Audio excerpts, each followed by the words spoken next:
You're listening to the Ask Drone U podcast. You ask, we answer your drone questions. Whether you're here to turn your passion into profit or you simply fly for fun, we're a community of learners and teachers who aspire to achieve greatness. We are Drone U. Hey everyone, and welcome to another fantastic episode of Ask Drone U. In this week's news episode, we've got a lot to go over, and I'm going to welcome Haya Costello from Drone DJ to help us with this week's drone news. Haya, welcome to the show, my friend. Hey, good morning, Paul. How are you? Doing well. We celebrated the expansion of our office last night at the New Mexico United game. So if I look a little tired, that is why. We went into the soccer game last night. That's what it was. How are you? Pretty good. And I'm excited to do this week's show. I think we got some interesting news for our listeners and viewers today.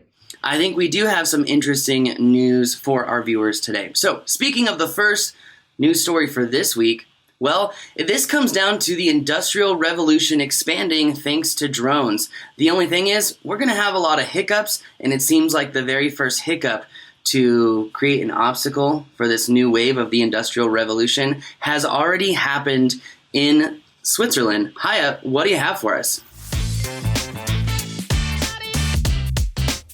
Yeah, in Switzerland, the Swiss Post, the postal service over there, worked together with Matternet, which is a Silicon Valley-based company right here in the US. They've been working together on using drones to make deliveries of medical supplies and blood samples and whatnot between hospitals in Switzerland. And up till early this year, they've completed about 3,000 successful flights. So this is not a program that was just started. They've done quite a number of flights already. However, they have had two crashes. One of them happened in January, where one of their drones malfunctioned and crashed into the lake near Zurich, the Zurich Lake. And the emergency fill system operated just as it's intended to. These drones are equipped with a parachute system that deployed, and then as the drone gently drops from the sky, it also emits a whizzing sound as well as it has flashing lights. So the first crash in that regard worked just fine. The drone came down gently. Of course, it landed in that lake, so there wasn't really any danger for bystanders. However, since then, there's been a second drone crash, which happened in May of this year. And this one was a little bit more worrisome, as the drone or emergency system, even though it operated the way it's supposed to, the tether that connects the drone to the parachute got cut somehow. And that meant that the drone then fell out of the sky. Now, these drones are quite a bit bigger than, let's say, your average DJI Mavic drone. They weigh about 22 pounds, which includes a 4-pound payload. But this drone crashed and fell 50 yards from a playground with kids playing there. So you can only imagine that now, of course, a lot of people are very concerned. The Swiss Post issued a statement and really blaming Matternet for not having the perfect emergency system for these drones. And Matternet responded with a number of improvements that they're going to make. First of all, they're going to use metal braiding in these tethers so that you can't easily cut them. Secondly, they're going to use 2 tethers instead of just 1. And also they're going to make a louder noise as the drone comes down from the sky, so that in case you have bystanders or people, pedestrians on the ground, they will be alarmed or notified that this drone is making an emergency landing. It's not quite the news that we're hoping to see, of course. I mean, we're all looking forward to drones being used to make deliveries, and there's a lot of benefits for drones doing so. I mean, typically drone deliveries are much faster and more cost effective than traditional deliveries, but also they have less of an impact on the environment. So there are quite a number of benefits to using drones to make these deliveries. However, accidents like these, of course, aren't very helpful. Now, keep in mind that in road transportation, there, of course, are plenty of accidents as well. So it's not to say that drone deliveries have to be 100% safe, although aiming for that goal is, of course, not a bad thing. Anyway, Swiss Post said that they've stopped these tests indefinitely, so we do not know when and if they're going to resume. Of course, Matternet is aimed to resuming these tests as soon as possible, but I think first they need to come out with a mitigation plan and a better emergency system for these tests to go live again. So that's the latest news on drone deliveries out of Switzerland. Yeah, well, thank you very much, Haya, for reporting on that. It's interesting, again, that they're using quadcopters. You'd think to add redundancy to these systems, you would at least have some sort of hexacopter. That way, if one motor fails, at least you can have a spin down to the ground instead of a nice crash. Also, we learned from Indemnis how important it is to have a ballistic parachute. So I'm wondering how much that came into effect as well, because you mentioned the tethers for the parachute, but I'm also wondering how that parachute deploys, and I think that's also extremely important. But it is unfortunate, Haya, that as more and more people are testing drone delivery, that they're having some hiccups, they're having some problems implementing this. Yeah, for sure. And I mean, in this case, it's good to point out that nobody got injured or hurt in any way. So luckily, it all ended well. There aren't that many details as to how this emergency works in detail. So we're not quite sure if it is a ballistic system or not. The drone indeed is a quadcopter. And yeah, like you pointed out, having more motors and propellers might have been able to prevent this from happening, or at least make the crash more gentle. For sure. Well, as more and more developments come from drone delivery, it looks like there is positive news out of a company from Sweden. And this next topic for this week's Drone News. The news out of Sweden this week from Everdrone, as they are attempting to overcome drone delivery problems like GPS negative environments. What do you have for us out of Sweden? Yeah, so this Swedish company, Everdrone, they are using drones in between two hospitals. So basically for the same purpose as what we just discussed about Switzerland. These drones work differently, though. They do not have a GPS system on board. Instead, they use different sensors, including an ADS-B receiver, 360-degree camera, and drone telemetry. You may wonder why they would not include GPS on their drones as well. I mean, you and I, before the show started, discussed a little bit about this. I mean, if you're flying in a dense urban environment with high rises and stuff, then your GPS system might not work anyway, or may even throw your drone off. So in those environments, I guess flying without a GPS system would be beneficial. However, if it's more of an open suburban landscape, then I would wonder why you would not also throw in a GPS system, even though you might be able to program your drone to do without. I don't think a GPS is either that expensive, heavy, or consumes that much energy that it's really beneficial to leave it off. I would think that maybe including that as well would be a nice backup system, or at least a confirmation that your drone is always in the right position. Now, the news that we have doesn't really go into that much detail to give us answers about these questions. It's definitely something I want to look into. But yeah, in Sweden, they're using drones to make deliveries between hospitals, blood samples, medical supplies, just like what we're seeing in Switzerland and here in the US as well. So drone deliveries are developing around the world. Wow, it's very exciting to see that they are trying to come up with alternatives to GPS. In other drone news this week, Haya, it looks like there is some exciting new developments from DJI when it comes to FPV equipment, solving one of the industry's largest problems, which is all about video quality. And it looks like, Haya, that this new development, a new product from DJI, could actually have a sweeping change over the FPV industry as a whole. And I will just say I'm really excited about this piece of news this week. But, Haya, what do you have for us? Yeah, I think this is by far the most exciting piece of news this week, actually. DJI kind of surprised the drone world, I think, with this one. We found out late last week on Friday that when the FCC filings were made public, that DJI was going to come out with new products for the FPV drone racing world.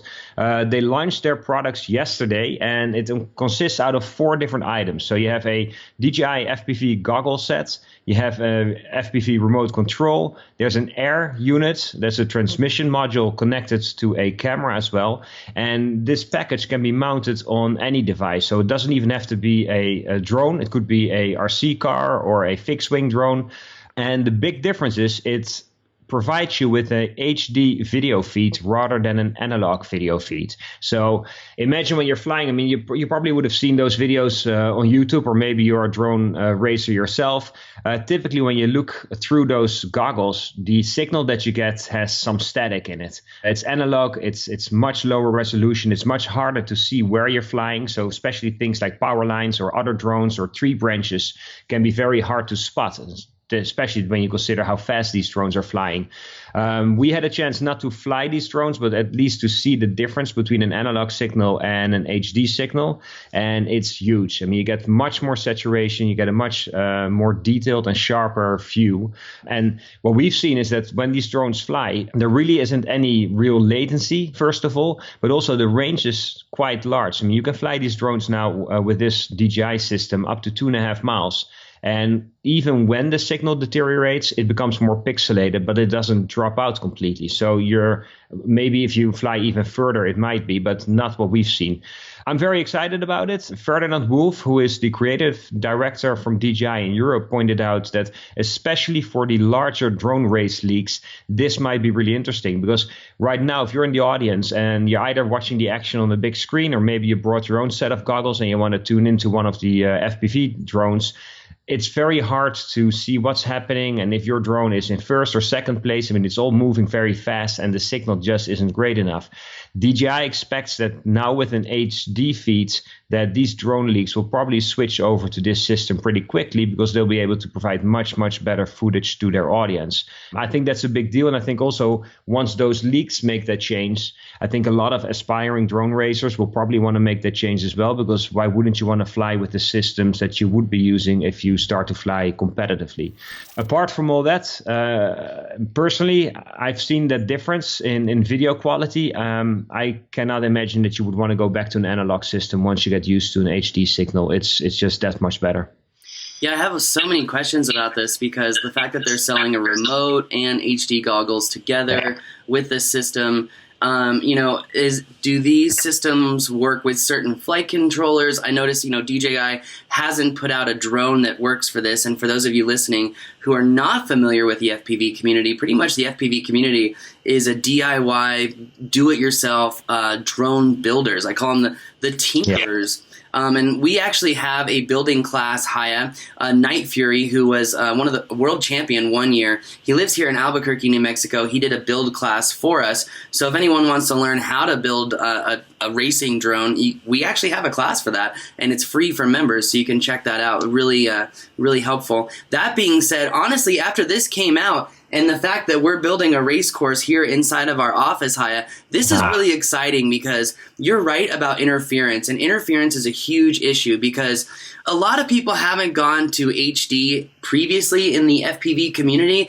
because whenever you had an HD feed cut out, it literally would go black or blue. Yeah. You can't see anything. And, as you're flying, you essentially go dark and you have no idea, which way you're flying and whatnot. So the fact that they've created a solution that when it is starting to have interference and issues, it just becomes pixelated and staticky. It's not a full dropout. So I think that that's something that's extremely useful for the industry as a whole. In addition, the fact that you get 2.5 miles of range, I'm sure you're going to have a much better quality feed. And you said it's broadcast quality. So racing could actually be more engaging. This could help the drone industry as a whole. But it's also interesting to see what's going to happen as DJI puts more and more products on the market and essentially saturates different points of the marketplace. Because, for example, is this a product that we can see on the Aeroscope system? Is this a way that DJI can now see all of those drones that are flying around?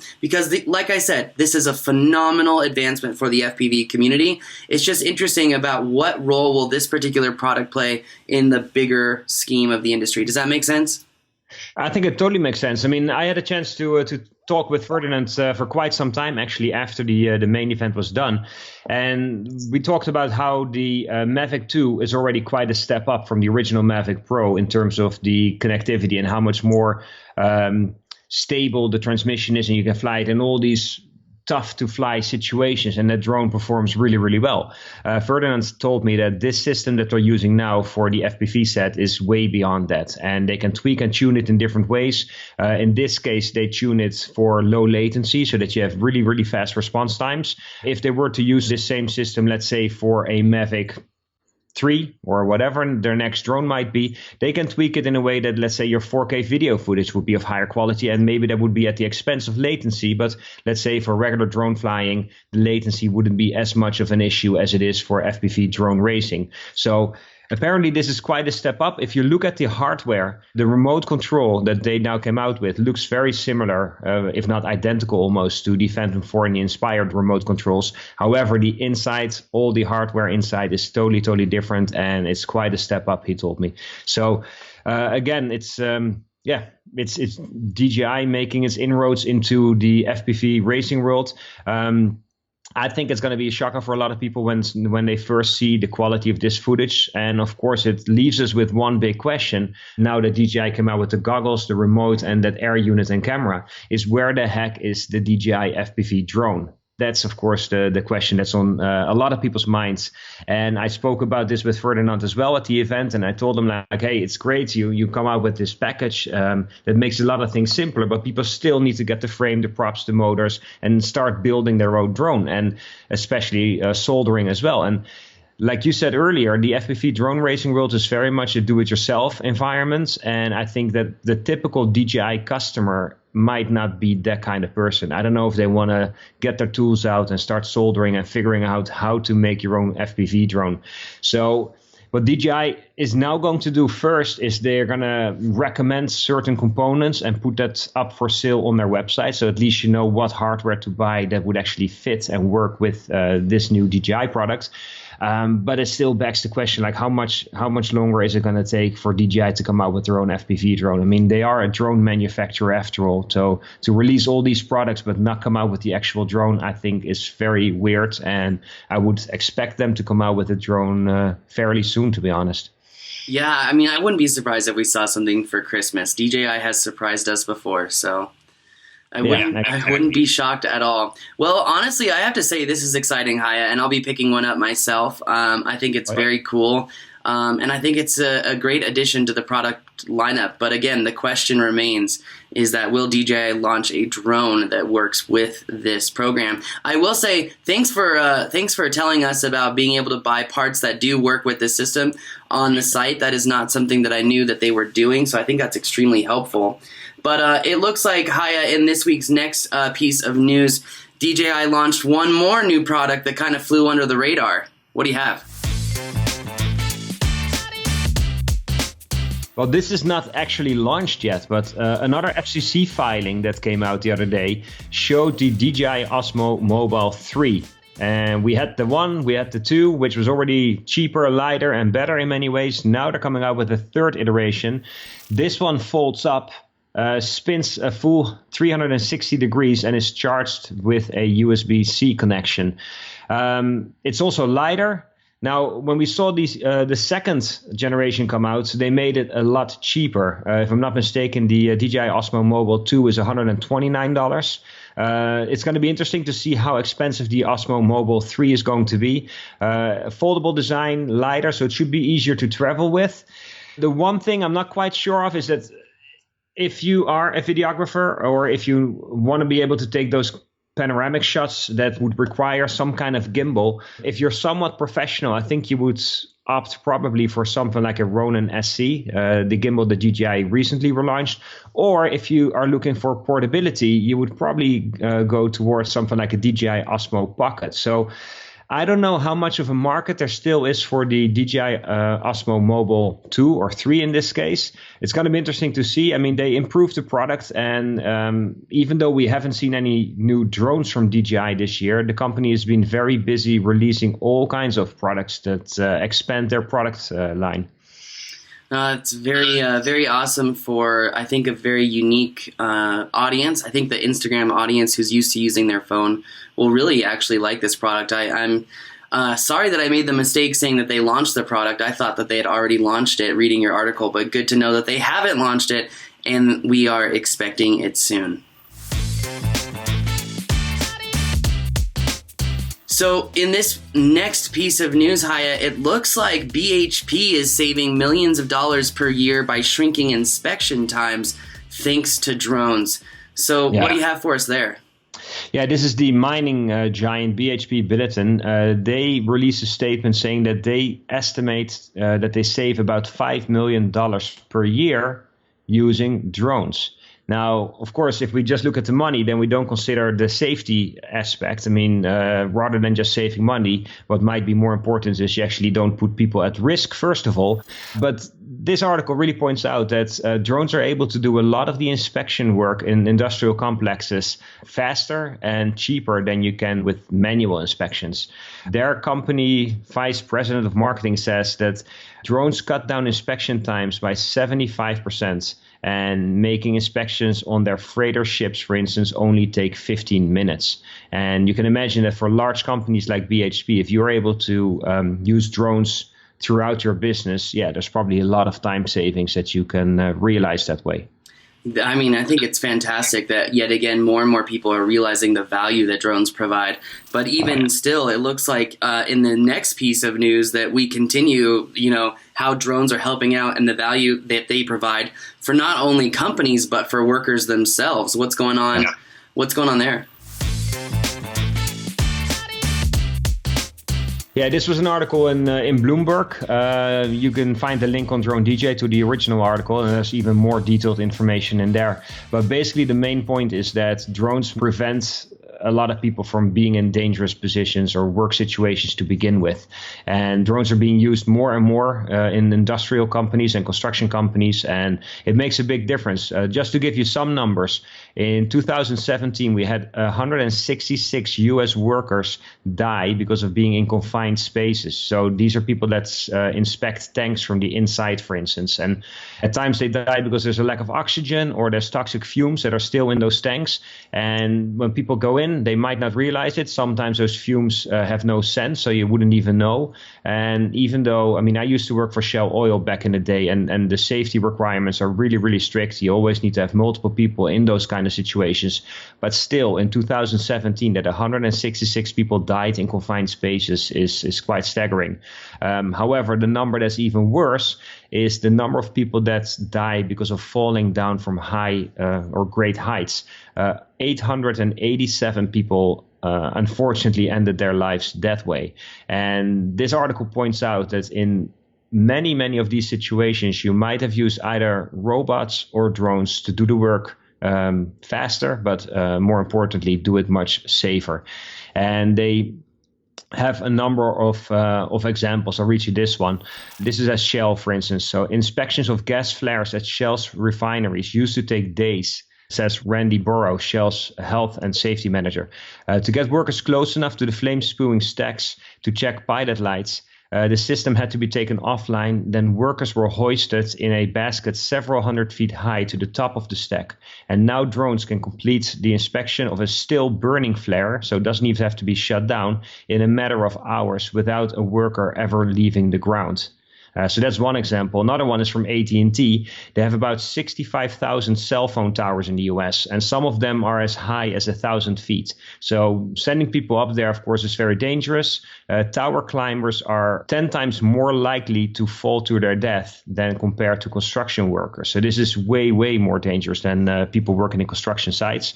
And the AT&T telecom giant said that they've used drones now to eliminate 5,000 tower climbs in the last 18 months. So just imagine the number of people that you don't have to put at risk, because now you're using drones rather than relying on manual inspections. And I think you and I have already noticed this last year at DJI's Airworks event, is that a lot of those industrial and construction and mining companies are realizing the benefits of drones.